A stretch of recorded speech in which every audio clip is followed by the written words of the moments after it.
आज जैसे दीपावली है, और दीपावली के पर्व पे हम सब बधाई देते हैं, कॉन्ग्रेचुलेशंस करते हैं कि कॉन्ग्रेचुलेट कर दो इसको, है ना, शुभ कामना दे दो, हृदय से दे दो।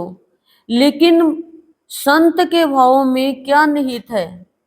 संत के यहाँ व्रत त्योहार पर्व क्यों मनाए जाते हैं?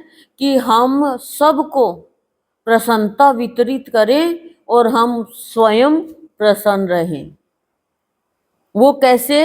जैसे घोर अंधकार, अमावस्या की रात्रि, कुछ नहीं दिखता, लेकिन जैसे ही सूर्योदय हुआ पूरी प्रकृति में प्रकाश फैला ना। ऐसे ही प्रभात हो गई। कोई नहीं कहता दोपहर हो गई, कहता है कोई? बोलो, क्या कहते हैं? प्रभात हो गई, सुहावना। जीवन की प्रभात में जब संत रूपी सूर्य का आलोक फैलता है, आज हमारा कितना भाग्य कि हम प्रभात में संत रूपी सूर्य का आलोक फैलाने के लिए यहाँ पे आए हैं। तो क्या होता है? प्राणी के जीवन में हर कार्य, और प्राणी को अपने जीवन में हर कार्य शांति से करने आते हैं, कोई अशांति नहीं। क्यों? क्योंकि उसे शांति का आधार मिल गया, संत का आधार मिल गया। और संत के प्रांगण में वो ही प्रवेश कर पाता है जिसका अंतर्मन एकदम शुद्ध है, वाणी में कटुता नहीं है, और सत्कर्म करने के लिए हर पल तैयार है। और संत के यहाँ आने पर चारों धाम की यात्रा मान लेता है। वो ही संत के प्रांगण में प्रवेश कर पाता है।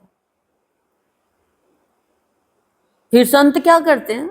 संत अपने भक्त को स्नेह रूपी दीपक में,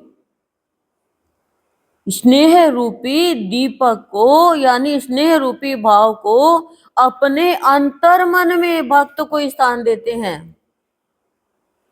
हमारे अंतर्मन में तो कुछ और ही चलता है, कभी कुछ कभी कुछ कभी कुछ। लेकिन संत अपने अंतर मन में अपने भक्त को स्थान उपलब्ध करा देते हैं, और भक्त के स्नेह रूपी दीपक में खुद अंतर मन में स्थापित हो जाते हैं, फिर अपना दीपक बना लेते हैं उसे। तभी तो कहते हैं ना, सदा दिवाली संत के आठों पहर आनंद। एक दिन की दीपावली नहीं, आठों पहर आनंद, और सदा यानी प्रकाश फैल गया। फिर भाव का प्यार और भाव का ही प्रकाश, भावमय प्यार होता है ना, वो भगवानमय प्यार होता है।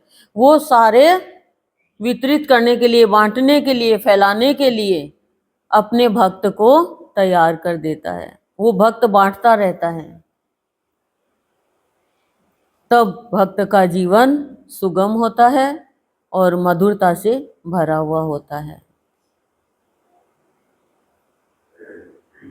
और संत के भक्त जब जान पाते हैं कि सच्ची में दीपावली मनाना क्या है, अंतर मन में प्रकाश फैलाकर भाव को बांटना, भाव में जीवन जीना, यही जीवन निराला है, अनोखा है। समझ जाता कि दीपावली मनाने का तरीका क्या है। जीवन में मधुरता का भाव होना चाहिए। अब आप तो कहते हो मीठे के साथ नमकीन चाहिए, नहीं कहते क्या? तो ऐसे ही जब हमारे अंदर में अच्छा अच्छा चल रहा है, जीवन में अच्छा अच्छा चल रहा है, तो थोड़ा सा नमकीन भी आ गया, उसमें भी शांति लो। सुख ही सुख और आएगा तो सूख जाओगे नहीं क्या? दुख आएगा तभी सुख का पता चलेगा, नहीं तो पता ही नहीं चलेगा। सुख में भी दुख का अनुभव होने लग जाएगा। तो जो भी हो रहा है ईश्वर की कृपा से हो रहा है।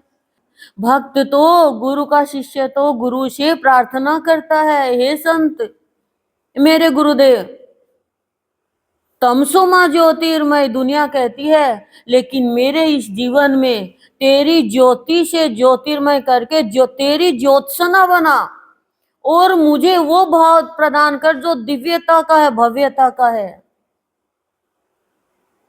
स्थूल के धन के लिए हमें जरूरत है शरीर के लिए, लेकिन मुझे तो सूक्ष्म धन की जरूरत है। सूक्ष्म धन हमारे पास आएगा तो हम स्थूल धन की तो कमी नहीं रहेगी, हम औरों को और बांटते रहेंगे। हे संत, तू मेरी चिंता करने वाला है तो मुझे तेरा चिंतन दे बस। मैं कब तक चिंता करूं जब तक मैं तेरा नहीं। अब तू जाने और तेरा काम जाने। लेकिन गुरु की जब कृपा होती है तो सब दिशाएं अनुकूल हो जाती है, सब देवी देवता अनुकूल हो जाते हैं, सारी स्थिति परिस्थिति अनुकूल हो जाती है। तब वो कह पाता है सदा दिवाली संत के आठों पहर आनंद।